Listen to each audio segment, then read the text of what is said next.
Okay, can you hear me? Sorry, I just took a bit of time. Yes. Get up. So today, yeah, we've moved on from Nietzsche to Wittgenstein and Russell, and everyone's like, ah. So today we're going to start talking about Wittgenstein.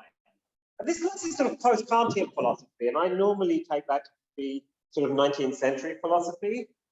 I take it like me.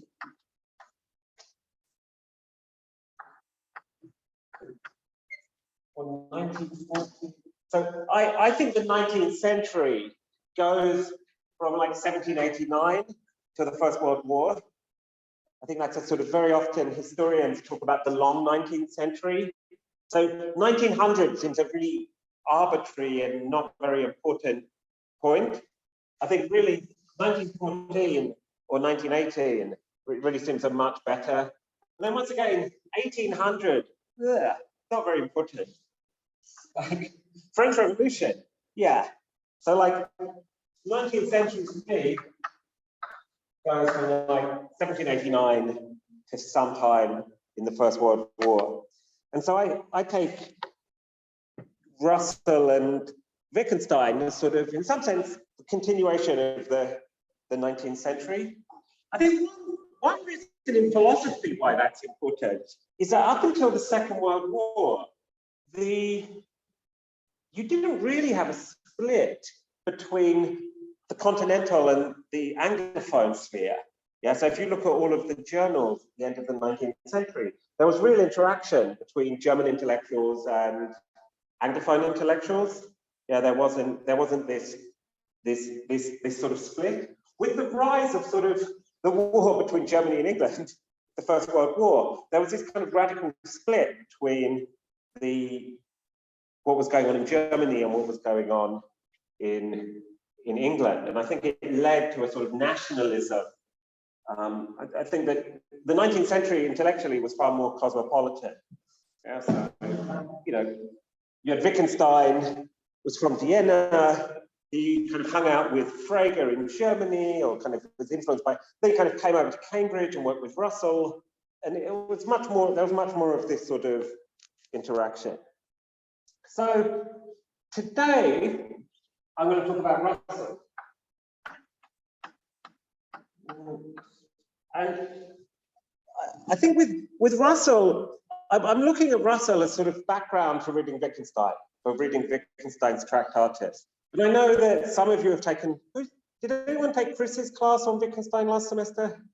Yeah, was that fun? Did you look at any early Wittgenstein? Yeah, so that's what I thought. I know some of you do Wittgenstein with Chrissy. I think if you're interested in Wittgenstein, looking at the Tractatus is really important. And it's later work. Yeah. Okay. Yeah. Yeah. Okay. Yeah. So, and I think Wittgenstein's really a fun, interesting philosopher. And I think the early Wittgenstein is, well, I mean, I think he's deeply mistaken about lots of things, but always in sort of interesting ways. Now,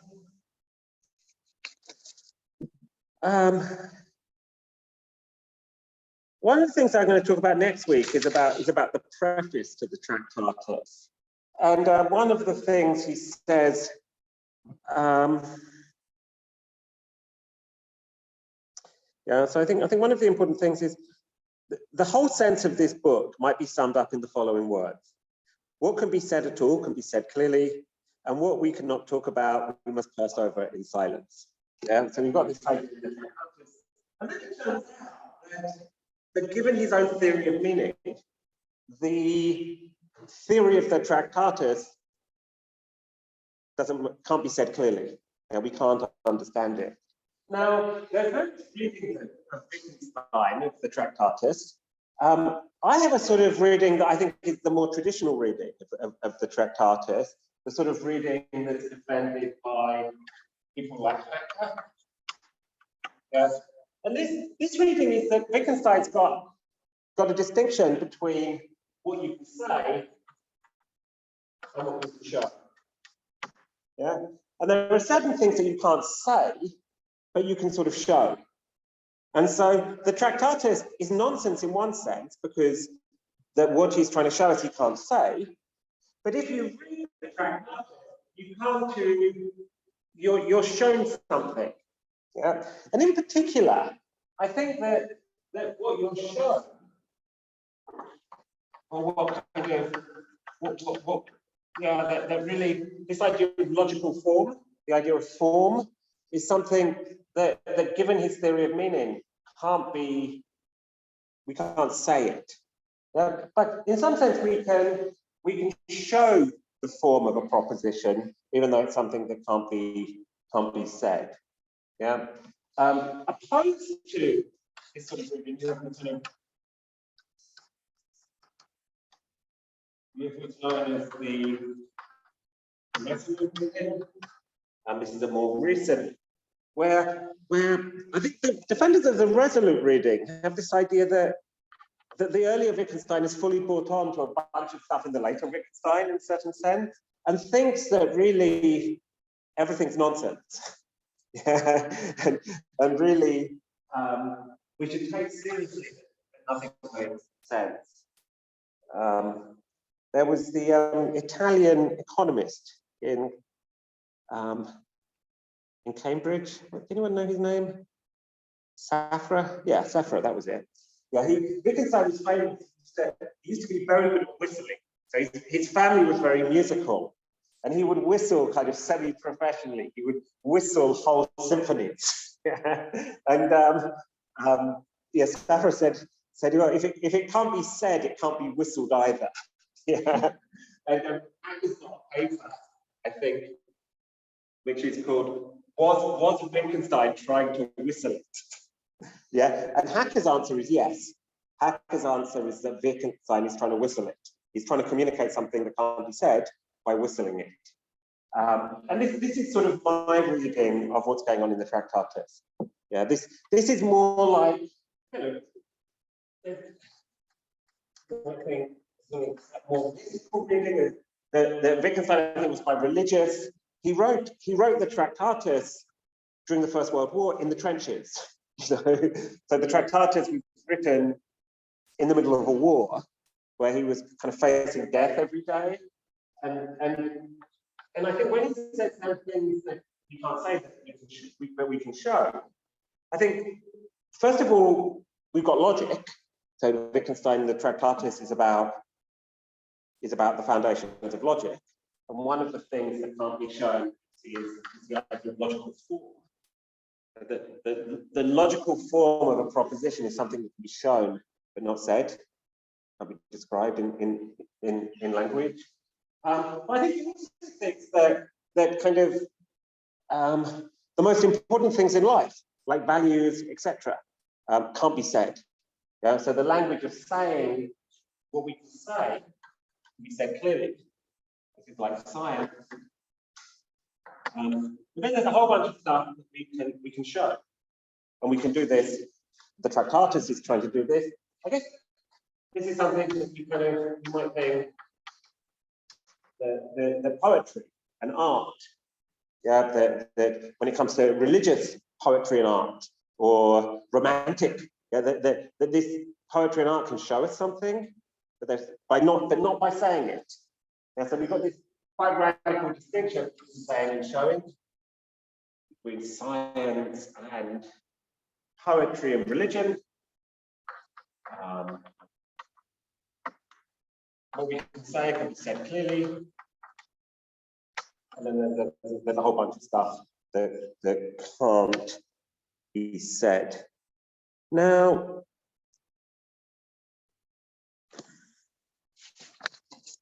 yeah, so we're going to start off by looking at the preface of the Tractatus next week. I probably won't get through all of the Russell. I think what's going on in Russell is important for understanding where Wittgenstein's coming from, and in particular on this question. So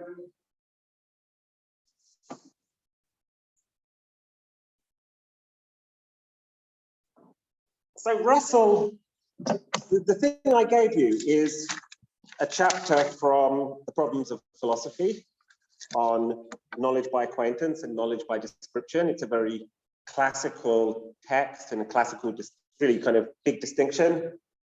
I think one thing that's interesting is that this notion of acquaintance was after Sellers had to speak a check on the myth of the given, people were very much turned against the idea of acquaintance. I think there's been a resurgence of people being interested in acquaintance. So there's a new collection of essays edited by Jonathan Knowles on I think it's just called Acquaintance, or New Essays on Acquaintance, or something like that. But I think there's a sort of resurgence of people being interested in acquaintance, with people, with a return of people being interested in direct realism. Yeah, so I think that your people, someone I like, John Campbell, and John Campbell is committed to what he calls a kind of relational view of experience. Yeah, where the relational view of experience says that experience is basically to stand in a relation to the object of experience. What sort of relation? A sort of acquaintance relation.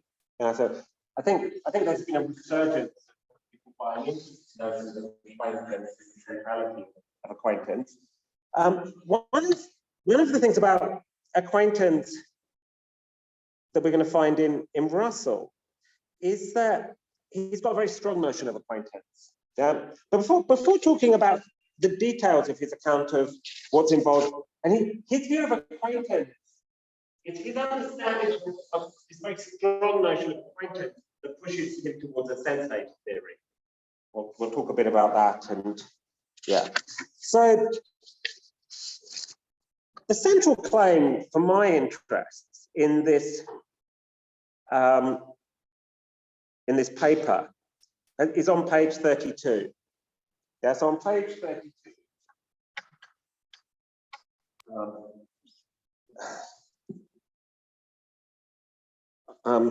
What time is it now? I have a. Okay, could you warn me when we're getting close to the time limit?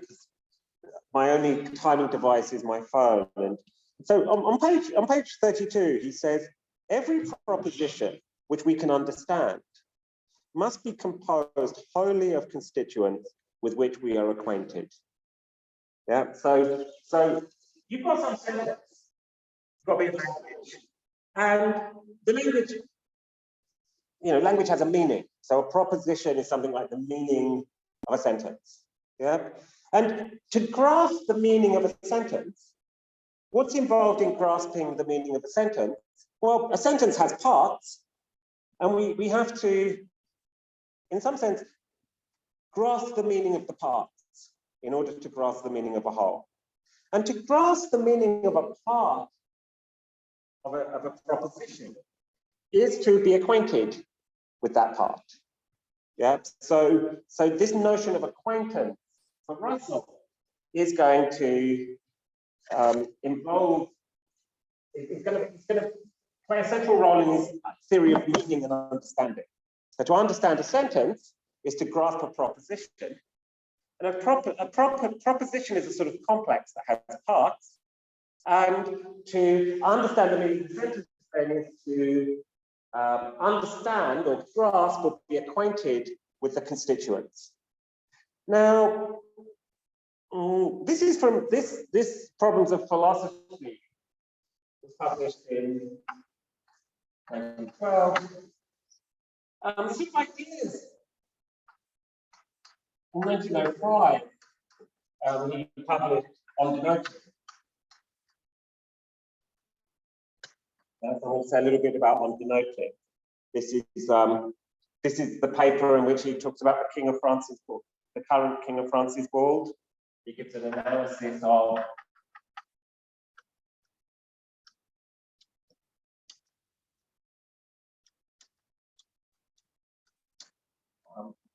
and of course this is a problematic sentence because there is no king of France. Yeah. So how are we to make sense of the King of France's board?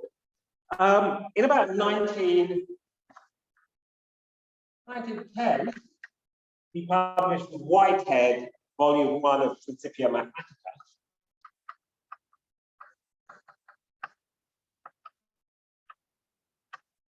And this is basically, Frege laid the foundations, but modern logic basically was developed in this book. So between them, Russell and Whitehead developed and created logic, yeah, kind of contemporary logic.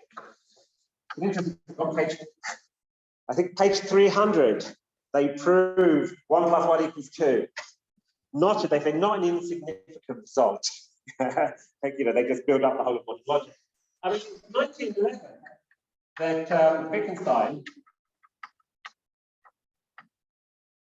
comes to, at the end, I think it was October, November. Wittgenstein comes to Cambridge and meets Russell, and they start this very intense relationship. In 1912, we have the problems of philosophy. And then Russell is working on this massive book, The Problems of Knowledge. And then Wittgenstein's like this really annoying undergraduate. He just comes all the time, and he's really clever, and basically destroys Russell's whole confidence. Like, Wittgenstein convinces Russell that he's an idiot. Wittgenstein just like, okay, I'm giving up on philosophy. Like, I'm going to leave it to Wittgenstein. Yeah. So between 1911 and 1914, Wittgenstein and Russell are seeing each other all the time. They're arguing all the time. And so the problems in philosophy gives us a sort of snapshot of where Russell is when he's arguing with Wittgenstein, and gives us some idea about the huge arguments that they're having. Yeah. And then in 1914, Wittgenstein goes off to join the Austrian army. He disappears. He's working on this manuscript.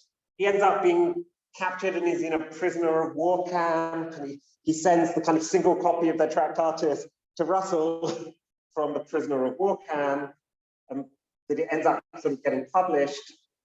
And then Wittgenstein, after that, he's like, well, I've solved all the problems of philosophy, so I'm going to go off and become a school teacher. And he's sort of an awful school teacher. He's always beating up the kids. You can imagine, like, he almost beats up Popper with a poker, kind of when he's in his 40s. So you can imagine what he's like with a bunch of school kids. So he was a horrible teacher. Then he went off to Norway to live in a hut. And slowly through the 1930s or 1920s, he kind of realizes that the philosophy of the Tractatus doesn't work, and then kind of gets back into philosophy. And during this time,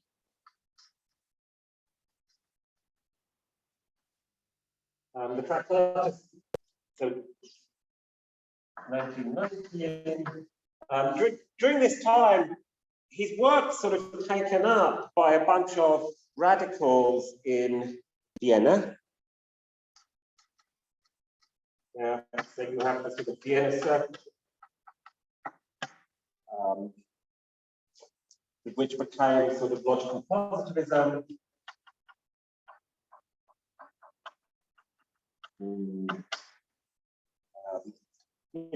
have people like Tanner,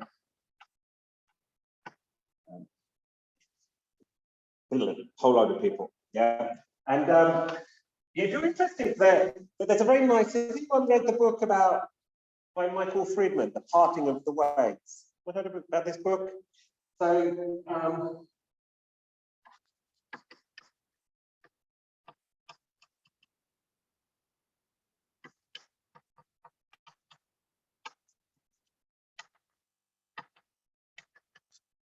yeah, if anyone's interested about 20th century philosophy,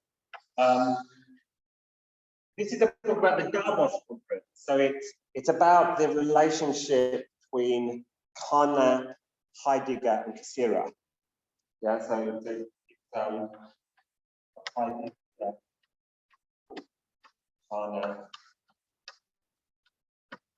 Cassirer.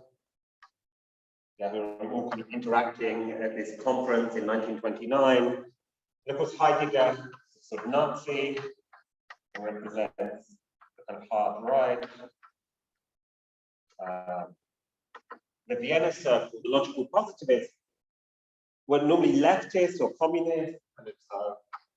Yeah, and then you have Cassirer, liberal voice who no one is. When he first gave it, so when he first gave this book started off as a bunch of lectures he gave at Penn when I was a graduate student there. He just focused on Heidegger and Carnap. And then you realize his real hero became Cassirer, who was like this liberal voice. But one thing that's interesting is that the logical positivists, the Vienna Circle in the 30s, were kind of very much a sort of, most of them were communists, and they saw this new philosophy as a way of sort of getting rid of superstition, of overcoming prejudice. You know, you have this clarity and you just use it to kind of get rid of all the junk. And people like Heidegger, they saw as sort of this sort of metaphysics is an appeal to sort of obscurity. Yeah, everything sort of obscure and dark. It's the dark woods of kind of Bavaria. It's where the Nazis are coming from. So politically, there is this. So this book by Michael Friedman offers a really nice discussion. It's quite short as well about kind of the way in which you had this split between these different traditions. I think Carnap now, there's been a kind of, does anyone follow philosophy Twitter? No? No. So Carnap, there's a big sort of resurgence of people, leftists liking Carnap. In the last kind of 3 years, if you look at the Phil Papers page for Carnap, yeah, his readership has gone up from like a couple of hundred per year to like 10,000, 20,000, like really, yeah, there's been this big reappropriation of this sort of Carnapian leftist position. Anyway, this is the sort of history, and then after the Tractatus, Wittgenstein goes off, disappears from philosophy. In the late 20s, he sort of starts hanging around with people in the Vienna Circle a few times, and they've sort of appropriated his Tractatus stuff and turned it into logical positivism and into this idea that you know, if it can't be expressed in terms of formal logic, a very minimal, then it's sort of meaningless. Yeah, and so Carnap's got this sort of criterion. They introduce the idea of verifiability as a condition of meaning. If you can't offer an account of how a claim can be verified, then the claim is meaningless. And I think these guys took this idea of verificationism. Yeah, so verificationism is the idea that to understand the meaning of a claim, of a claim that has any content, is to know how the claim could be proved or verified. Yeah.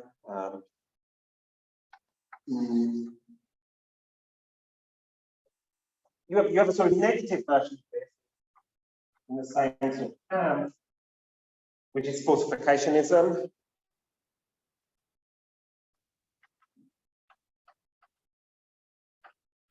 Yeah, and falsificationism basically says, well, to understand the meaning of a claim, you have to know what would falsify it.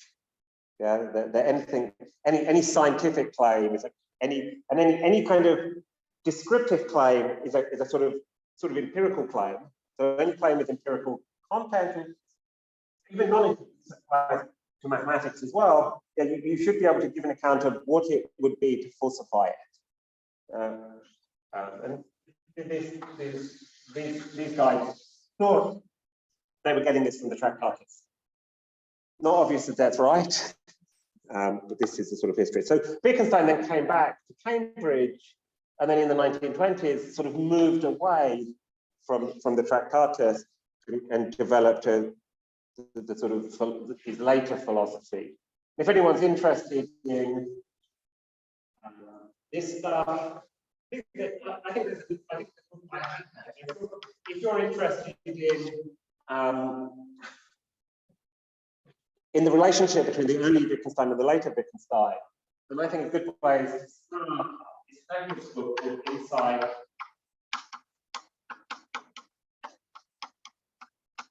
an Illusion, which basically offers a nice story about the slow development of, I would go for the second edition.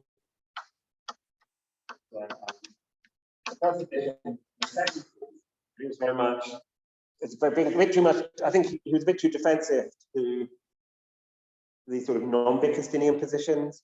The second edition, I think it's much better. I think that if you've taken a class with Chrissy, that Hacker's sort of position is opposed to this sort of resolute reading.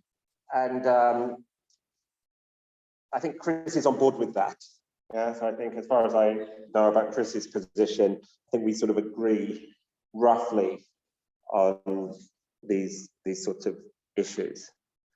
So Jan Hacker also has a commentary every Friday. They had this seminar on Wittgenstein from 5 till 7. We'd go there and we'd read like 2 paragraphs a week. And they did this for about 20 years. You may have seen they've got this kind of commentary on the investigation. They slowly produce. Okay, so we're going to be looking at Wittgenstein's Tractatus. Now, Russell in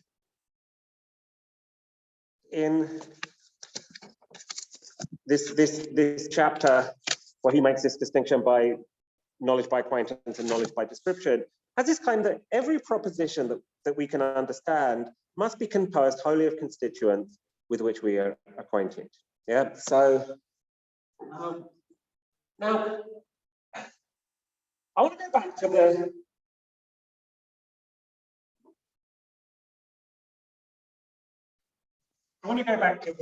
on denoting. So his position in on denoting is we can make a distinction between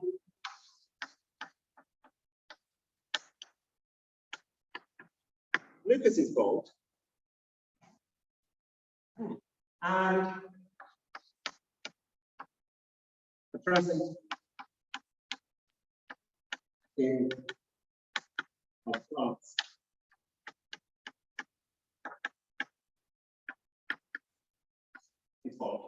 Yeah. Now, once again, we were talking about, last class we were talking about Nietzsche and about being seduced by grammar, being seduced by language. I think in the 19th century, towards the end of it, this period, there's a kind of real worry about being seduced by language. Yeah. And Russell also, I think, thinks that it's very easy to be seduced by language. Because we might think that Lucas is God and the King of France is God. Their surface grammar looks very similar. We've got a subject and a predicate. Now, it looks like both of these are best understood as sort of subject-predicate judgments. So Lucas's vault, we've got a predicate, his vault, and then we've got an individual. And let's use a small a for the name of an individual, and let's use P as a name, or F. Let's use everyone. F is a name of a predicate. Yeah. So Russell thinks the logical structure of Lucas's vault at the time of on denoting is FA. You've got a name and you've got a predicate. It's a subject predicate judgment. And so to understand the meaning of Lucas's vault, what must you know? What must you be acquainted with? Right? You must be acquainted with Lucas. Yeah, so you must be acquainted with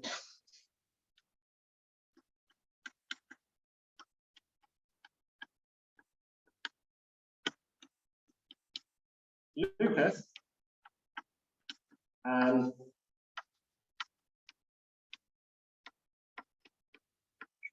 baldness. Yeah, so to understand, if someone says Lucas is bald, to know what they mean, to understand the proposition, you must know Lucas and you must know baldness. Yeah. It's going to turn out that Russell then comes to think, well, you also need to know what predication is. So you need to be acquainted with the subject predicate form. Yeah. Yeah. Well, I mean, in Brussels. yeah, so to understand Lucas's form, you have to understand Lucas. You have to know Lucas, you have to know what baldness is.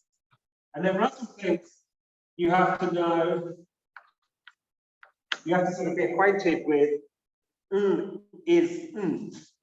Yeah, so you might think that, yeah, being acquainted with logical form involves being acquainted with is a predication. Yeah? But logical form, like to understand the sentence, because you can be acquainted with Lucas, you can think Lucas, and you can think baldness without thinking Lucas is bald. So Lucas is bald isn't just thinking Lucas and thinking baldness. That's not enough. But then the problem is, well, what do you need? Like, I think Lucas and I think baldness, and I think is. So I've got three things I'm thinking of, but once again, so, but I mean, they're not unified. Yeah, so I mean, given this theory of understanding meaning, and then suddenly thinking, well, you need to understand, just thinking the two things alone isn't enough. You have to think them together. This led Russell, I mean, for Russell, this became a problem of the unity of the proposition.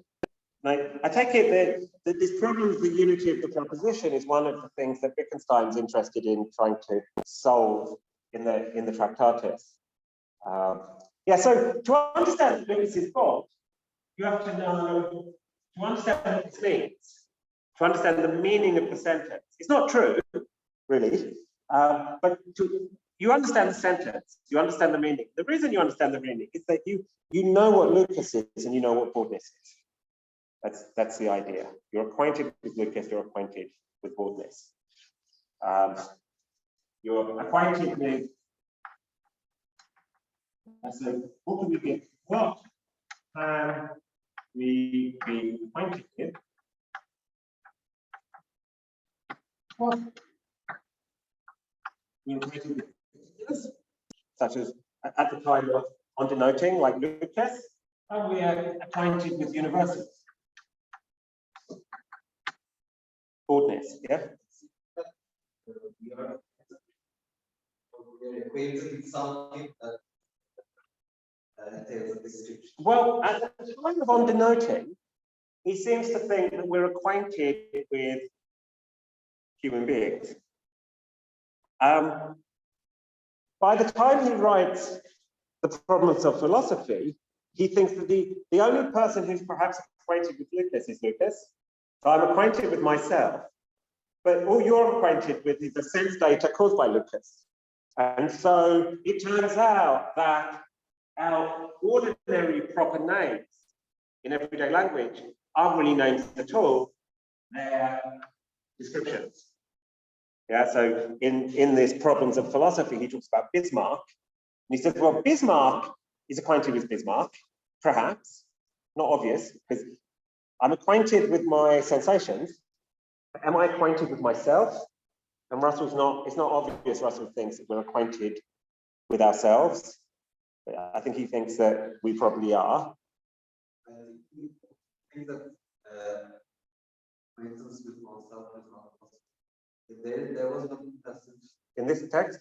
I think so, in Notes by Acquaintance, Yeah. Notes by Description, that he was saying that the I is inferred in some sense in a relation. Yeah, so he, well, I wanted to do a sort of little overview now of this stuff, but let's jump into here. He thinks that one of the things we're acquainted with is acquaintance. So unlike other animals, some animals are acquainted with the world, but we're not just acquainted with the world, we're acquainted with acquaintance. Yeah, oh, okay. Let me put that off because I want to talk about this, the present King of France is bald, and I want to write some logic on the board. And if that's more difficult to do when we're online. But we'll come back to this stuff about acquaintance with acquaintance next class, because I think it's quite fun. It's Russell's theory of self-consciousness, and there's all sorts of fuzzy stuff pushing this stuff. Yeah, so the present King of France is bald. How does Russell analyze that? Well, the problem with the King of France is bald, of course, is that there's no King of France. So the King of France can't really function, I mean, unless you believe in non-existent objects. Yeah, and some opponents of Russell, so the Meinongians, famously argued that definite distinctions are names. They're just names of non-existent objects. Yeah, when you say unicorns don't exist, how does that work? Are you know, unicorns name these things, unicorns. So you use the word unicorn to pick out a bunch of objects, unicorns, and then these unicorns have the property of not existing. That's Meinong's position. I think today, Meinong has sort of resurgence. So you have all of these sort of crazy Australian Meinongians. So people like Graham Priest, Rutley, yeah, Richard Rutley, became Richard Sylvian, and one of the deeper guys into deep ecology, interesting guy. He developed elephant logic. Yeah, openly, like Graham believes not just in non-existent objects, but in possible objects. Yeah, so I think Meinong would disagree with this, but Russell thinks kind of a more common sense is there is no King of France. So the King of France doesn't function as a name. So how can we understand the claim that King of France is bald? Well, Russell thinks we can give it an analysis that gets rid of any objects. Yeah. So he thinks that when understanding the King of France is bald, just involves an X, such that X is the King of France. Oops. Let me make sure I get it right. Yeah. And for all Y, if Y is the King of France, then Y equals X. And GX.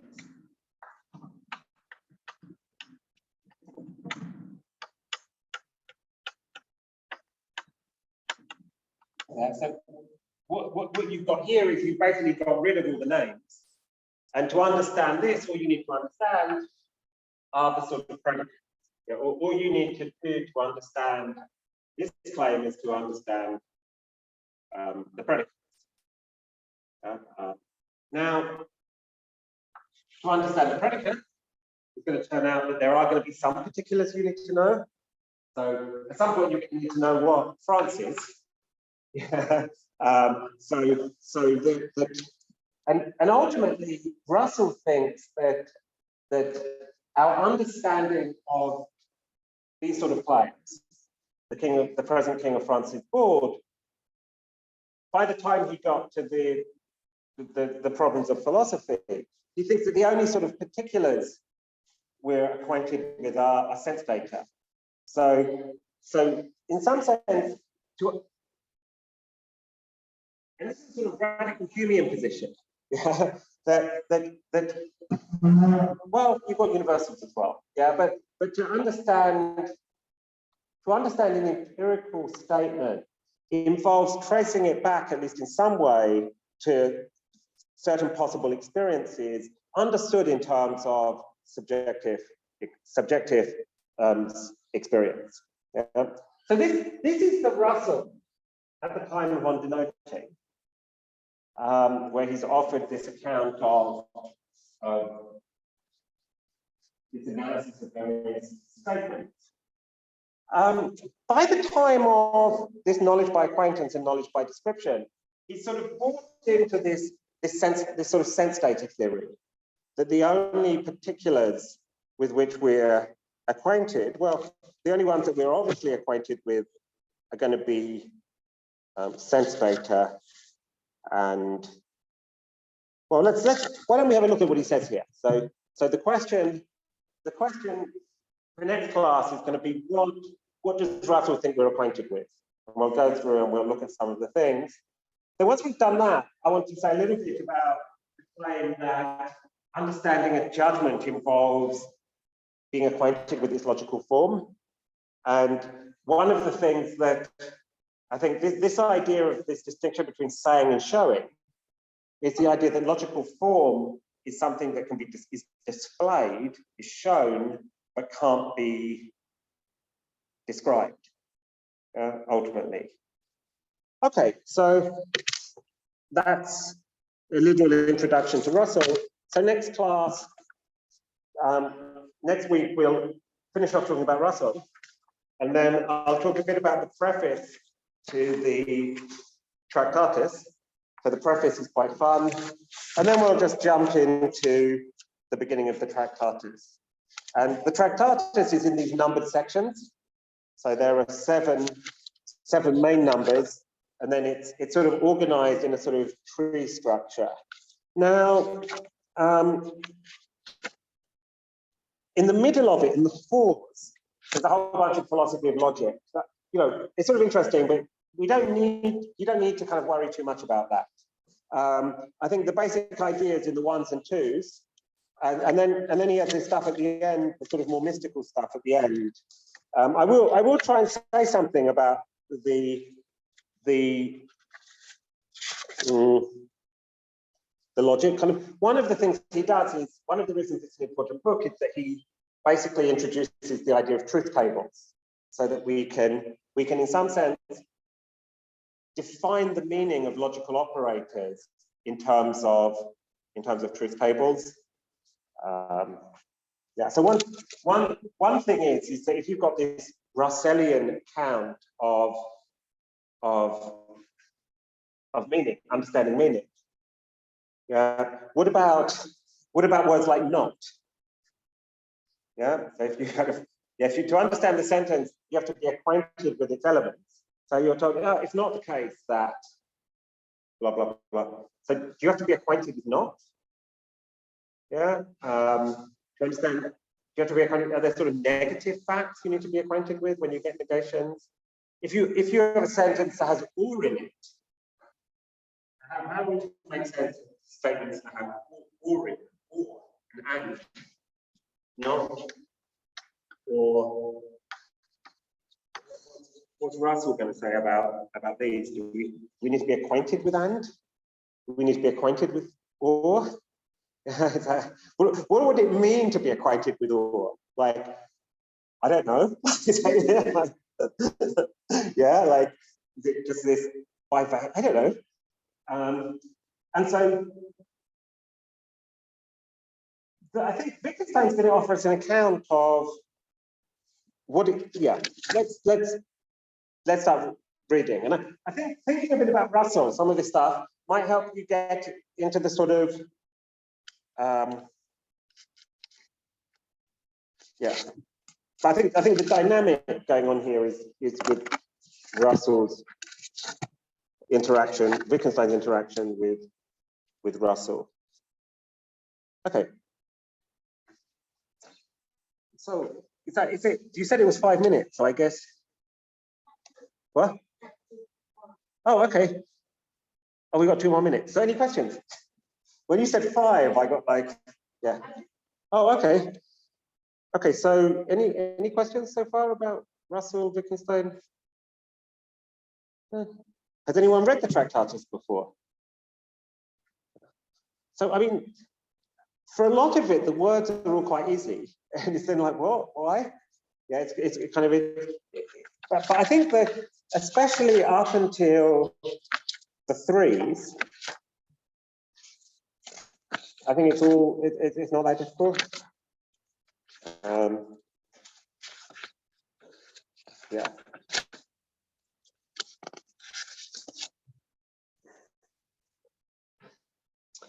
Okay. If you have no questions.